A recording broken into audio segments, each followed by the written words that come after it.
Okay, next slide, Oh, please. oh, they were celebrating. I thought they were complaining. No, no, they were celebrating. The underdog or the zebra won the match.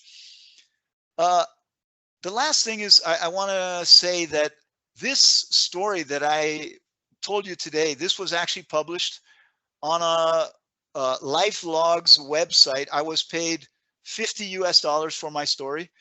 So if you want to look at this story online, you are welcome to. I don't know if it's easy to find, but I haven't gone there for a few years.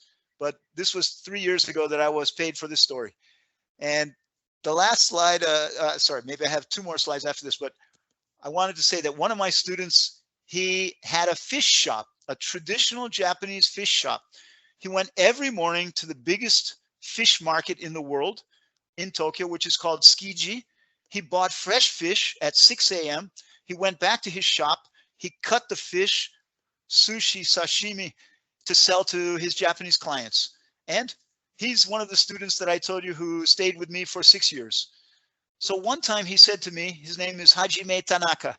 He said, Bibi-san, would you like to visit the biggest fish market in the world, Tsukiji, with me? And I said, yeah, okay, this is something interesting. He said, all right, we need to meet at the subway station at 5:30 a.m. I said, oh, that's a little early. Okay, so I woke up at 5. I met him at the subway station at 5:30. We went to the market. We arrived at 6, and I was still a little bit sleepy. I didn't drink my coffee. We were inside the market, and suddenly a forklift came with a huge tuna. You can see in the picture, the tuna was 500 kilograms. I almost got run over by the forklift. And the Japanese man was shouting at me, hey, no, like, get out of the way. You're in the way. You're going to get killed if you stand there. So I was in the wrong place, but I stayed close to my student.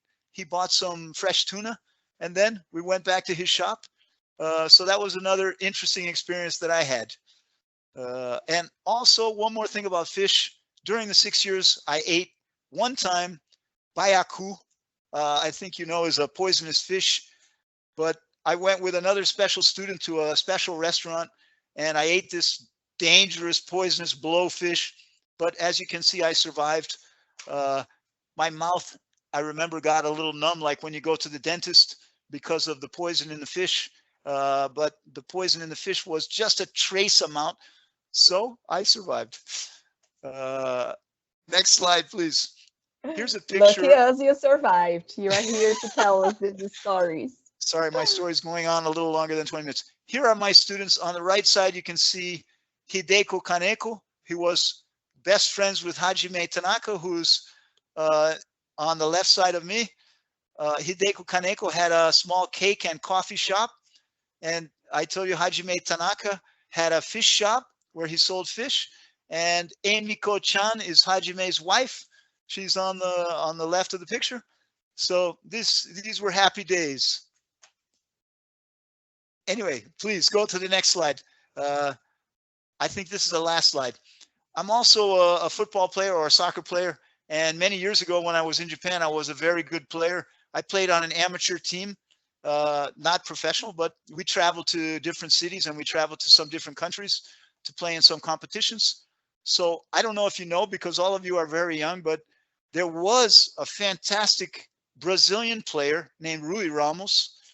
He became a Japanese citizen at the same time that I was teaching English in Japan. And he married a Japanese woman. And he became the captain of the Japanese national team, Seleção. And I also played against Rui Ramos in one competition. My team, the British Football Club of Tokyo, went to the final against Rui Ramos, who was playing for Varig Airlines at that time in Japan. And I scored one great goal in the final against Rui Ramos, and he scored 2, and we lost the game 3-2.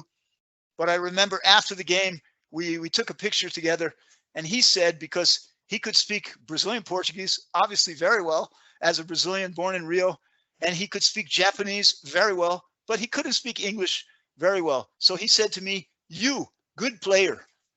That was it. And we took a picture together, and that's my brush with famous people in Japan. That was a nice compliment. Okay, last slide, please. So I'd like to say special thanks to Deborah and Luanda, because Deborah Souza Santos, I think she's an English teacher at your branch, Diadema, and Deborah Yes, yes. is also my student. So maybe some of the things that she teaches in her class, maybe they indirectly come from me. So Deborah is one of my best students because I teach business English to executives and managers here in Sao Paulo. Also, I have some students in Mexico. And Luanda, also very nice to meet Luanda. And thank you, Luanda, again for your invitation to speak today. And sorry to talk so long, but I guess there are Thank still 10 people with us. we are recording. No, no worries. We will use Okay. all of this content. Thanks very much, Will. Once again, it was wonderful. Your stories were very captivating.